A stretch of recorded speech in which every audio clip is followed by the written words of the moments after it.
नमस्कार।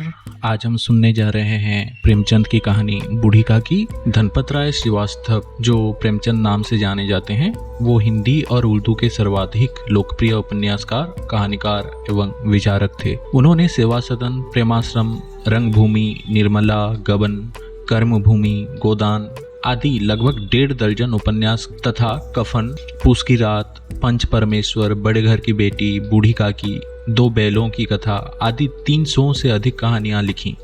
उनमें से अधिकांश हिंदी तथा उर्दू दोनों भाषाओं में प्रकाशित हुई। उन्होंने अपने दौर की सभी प्रमुख उर्दू और हिंदी पत्रिकाओं जमाना, सरस्वती, माधुरी, मर्यादा, चांद, सुधा आदि में लिखा। उन्होंने हिंदी समाचार पत्र जागरण तथा साहित्यिक पत्रिका हंस का संपादन और प्रकाशन भी किया। इसके लिए उन्होंने सरस्वती प्रेस खरीदा, जो बाद में घाटे में रहा और बंद करना पड़ा। प्रेमचंद फिल्मों की पटकथा लिखने मुंबई आए और लगभग 3 वर्ष तक रहे। जीवन के अंतिम दिनों तक वो साहित्य सृजन में लगे रहे। महाजनी सभ्यता उनका अंतिम निबंध, साहित्य का उद्देश्य अंतिम व्याख्यान, कफन अंतिम कहानी, गोदान अंतिम पूर्ण उपन्यास तथा मंगलसूत्र अंतिम अपूर्ण उपन्यास माना जाता है। तो चलिए सुनते हैं कहानी बूढ़ी काकी।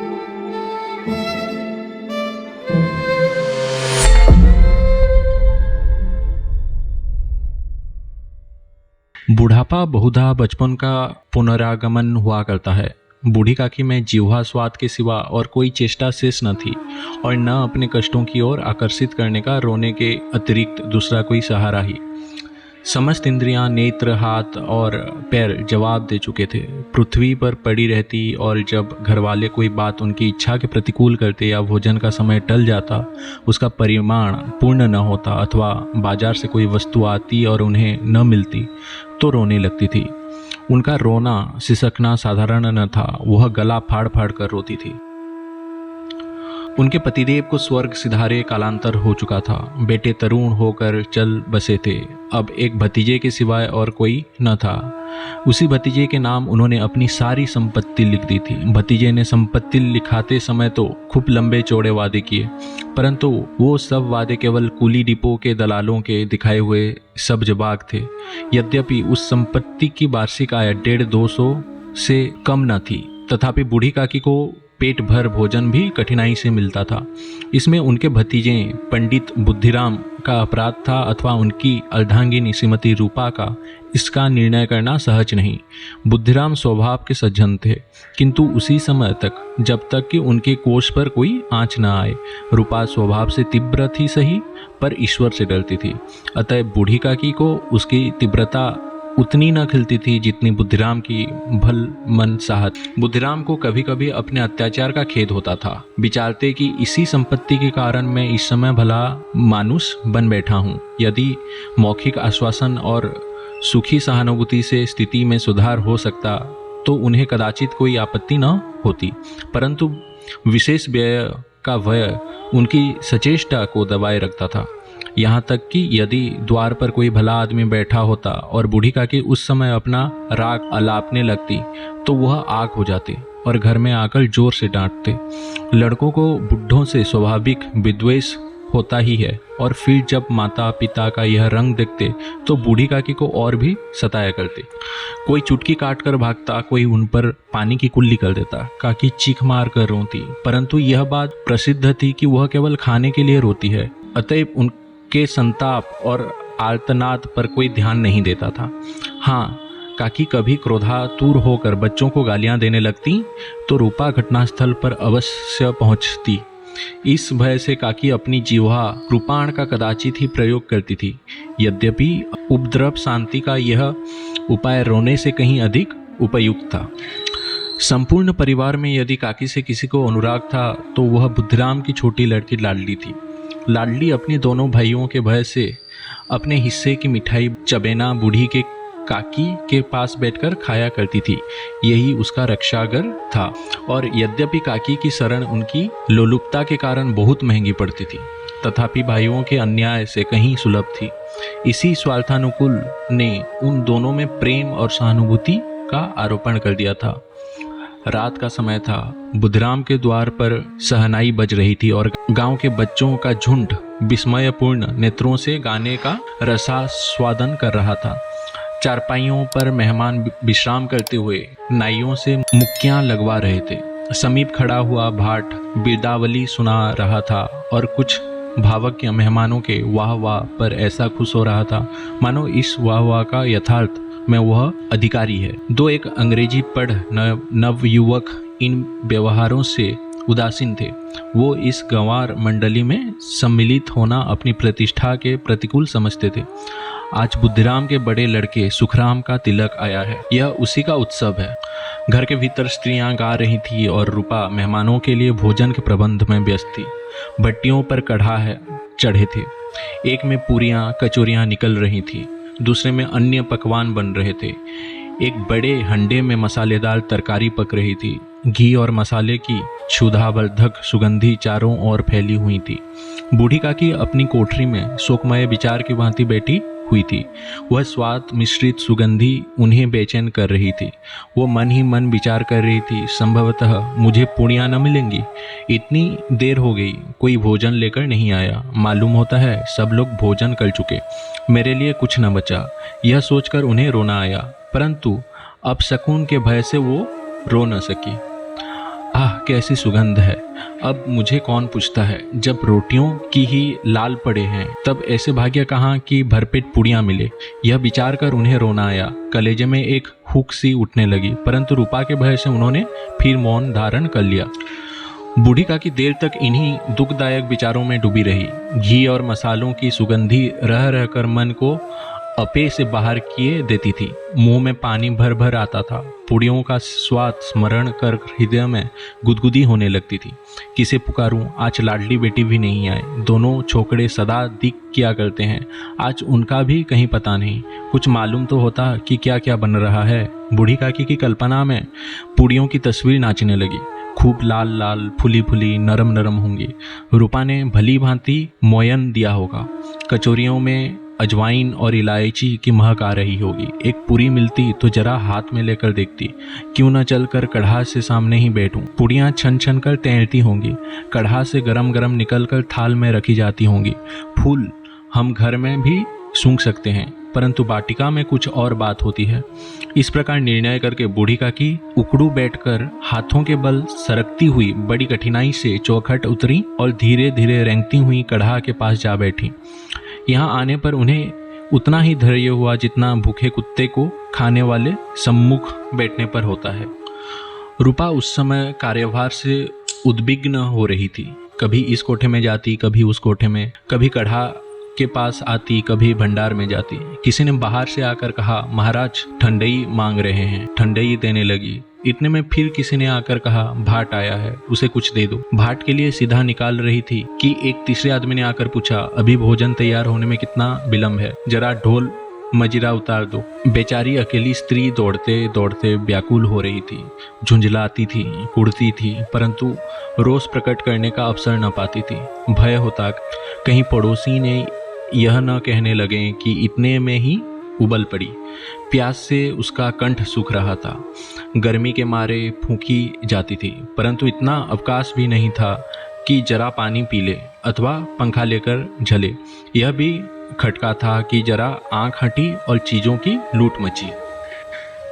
इस व्यवस्था में बूढ़ी काकी को कढ़ाई के पास बैठा देखा तो जल गई। क्रोध न रुक सका। इसका भी ध्यान न रहा कि पड़ोसी ने बैठी हुई है। मन में क्या कहेंगी, पुरुषों में लोग सुनेंगे तो क्या कहेंगे।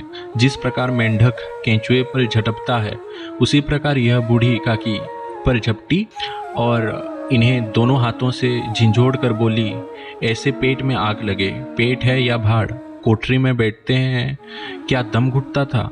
अभी मेहमानों ने नहीं खाया, भगवान को भोग नहीं लगा, तब तक धैर्य न हो सका।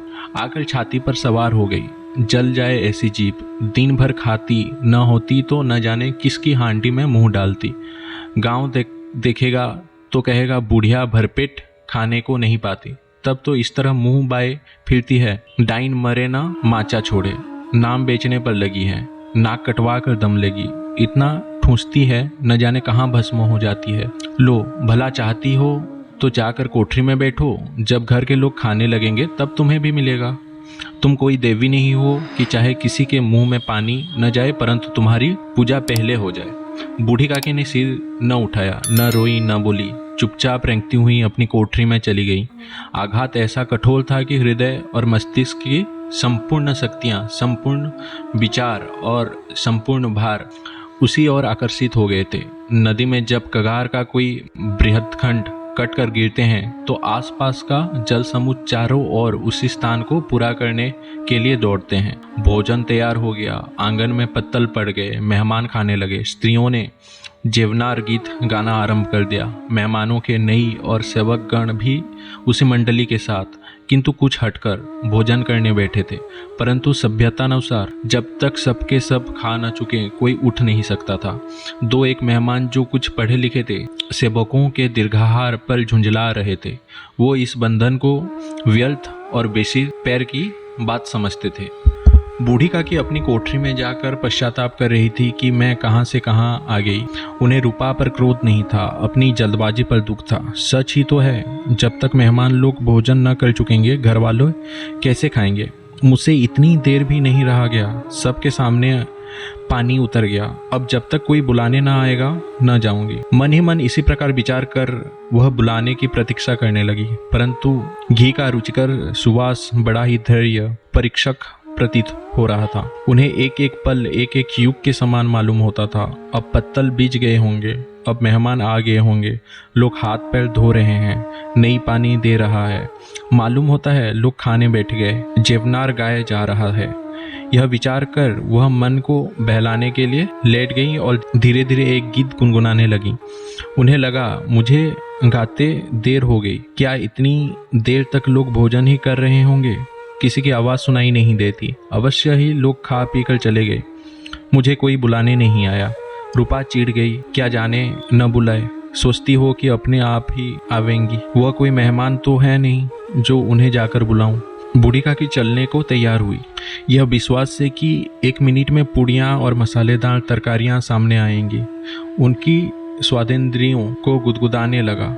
उन्होंने मन में तरह तरह के मंसूबे बांधे। पहले तरकारी से पूड़ियाँ खाऊंगी, फिर दही शक्कर से कचौरियाँ रायते के साथ मज़ेदार मालूम होंगी।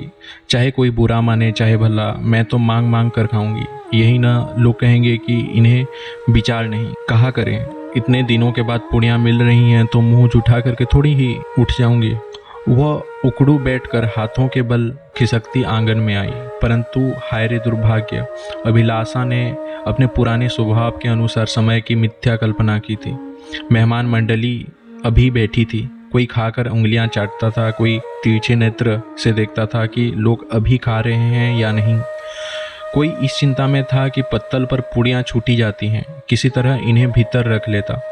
कोई दही खाकर जीभ चटखारता था, परंतु दोना मांगते संकोच करता था कि इतने में बूढ़ी काकी रेंगती हुई उनके बीच में जा पहुंची। कई आदमी चौंक कर उठ खड़े हुए, पुकारने लगे, अरे यह कौन बुढ़िया है, यह कहाँ से आ गई, देखो किसी को छू न दे। पंडित बुद्धिराम काकी को देखते ही क्रोध से तिलमिला गए।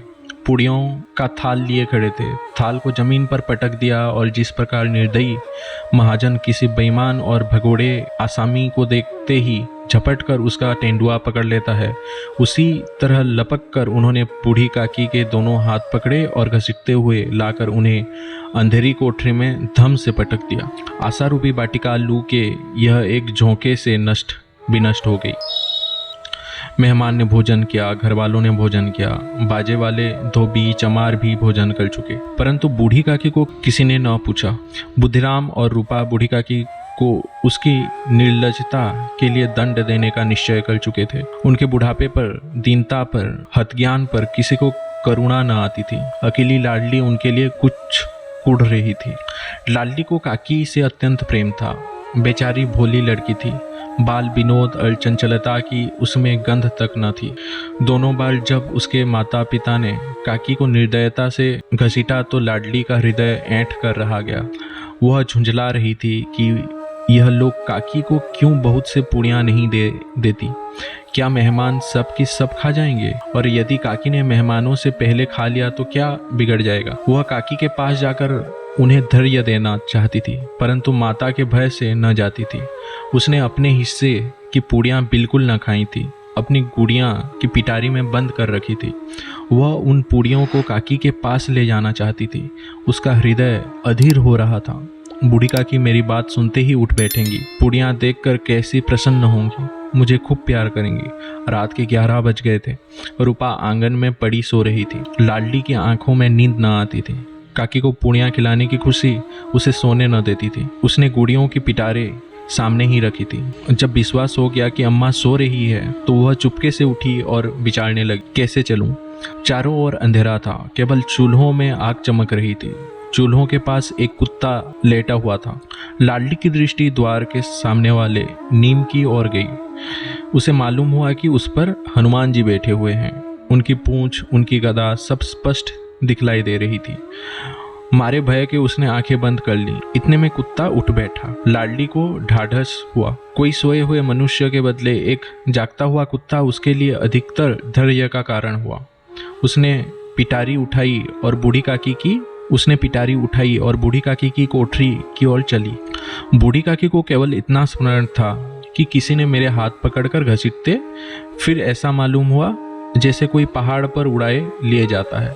उनके पैर बार बार पत्थरों से टकराए, तब किसी ने उन्हें पहाड़ पर पटका। वो मूर्छित हो गई। जब वो सचेत हुई तो किसी का जरा भी आहट ना मिलती थी।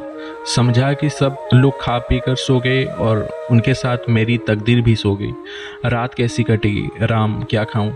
पेट में अग्नि धधक रही है। हाँ, किसी ने मेरी सूध ना ली। क्या मेरा ही पेट काटने से धन जुट जाएगा? इन लोगों को इतनी भी दया नहीं आती कि न जाने बुढ़िया कब मर जाए। उसका क्यों जी दुखाएं? मैं पेट की रोटियां ही खाती हूँ कि और कुछ। इस पर यह हाल। मैं अंधी अपाहिज ठहरी, न कुछ सुनूं न बुझूं। यदि आंगन में चली गई तो बुद्धिराम से इतना कहने न बनता था कि काकी अभी लोग खा रहे हैं, फिर आना। मुझे घसीटा, पटका। उन्हीं पुड़ियों के लिए रूपा ने सबके सामने गालियां दी।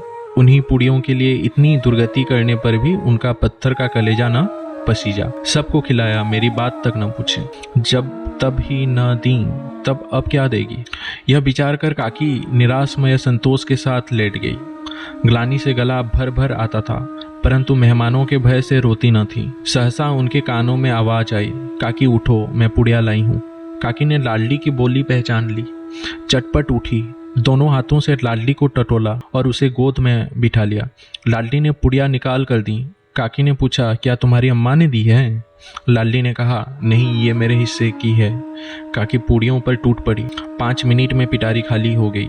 लाडली ने पूछा, काकी पेट भर गया? जैसे थोड़ी सी वर्षा ठंडक के स्थान पर और भी गर्मी पैदा कर देती है, उसी भांति इस थोड़ी सी पुड़ियों ने काकी की क्षुधा और इच्छा को उत्तेजित कर दिया था।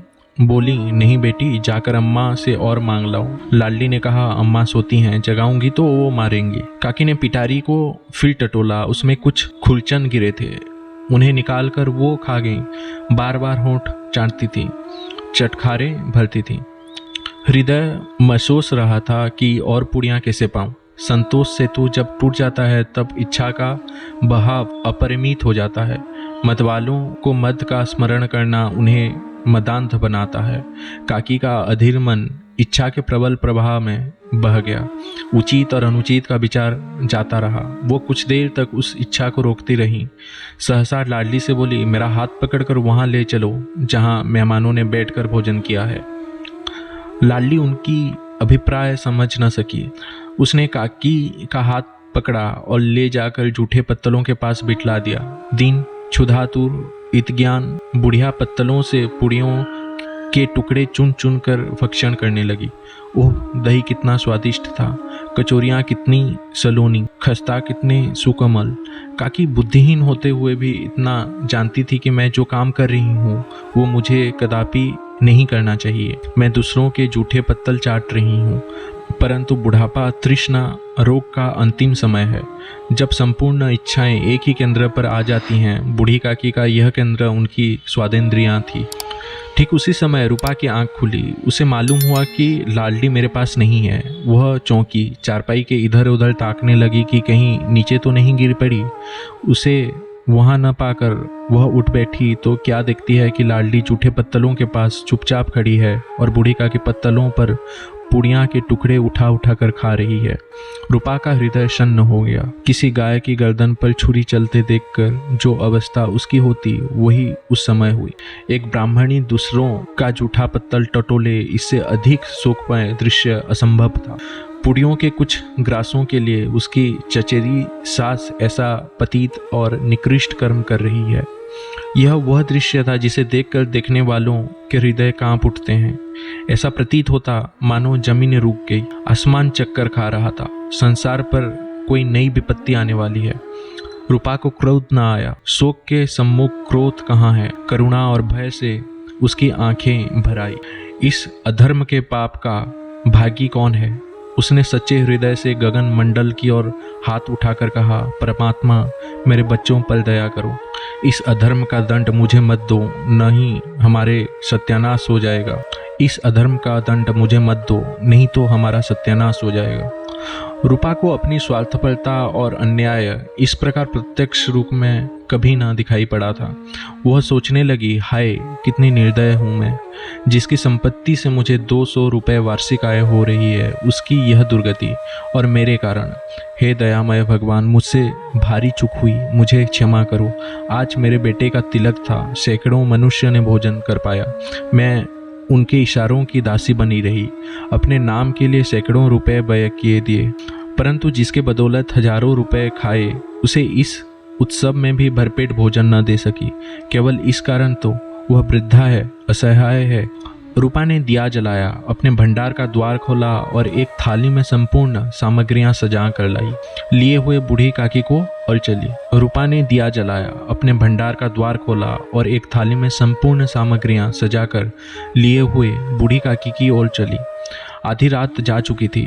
आकाश पर तारों के थाल सजे हुए थे और उन पर बैठे हुए देवगण स्वर्गीय पदार्थ सजा रहे थे, परंतु उनमें किसी को यह परमानंद प्राप्त न हो सकता था जो बूढ़ी काकी को अपने सम्मुख थाल देखकर प्राप्त हुआ था। रूपा ने कंठावरुद्ध स्वर में कहा, काकी उठो, भोजन कर लो, मुझसे आज बड़ी भूल हुई, इसका बुरा न मानना। परमात्मा से प्रार्थना कर दो कि वह मेरा अपराध क्षमा कर दें।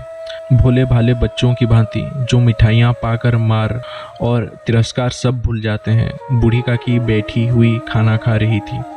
उनके एक एक रोए से सच्ची सदिच्छाएं निकल रही थीं और रूपा बैठी इस स्वर्गीय दृश्य का आनंद लूटने में निमग्न थी। आज की कहानी आपको कैसा लगा कमेंट करके ज़रूर बताएं। ऐसी ऐसी कहानियाँ सुनने के लिए हमारे चैनल को ज़रूर सब्सक्राइब करें। धन्यवाद।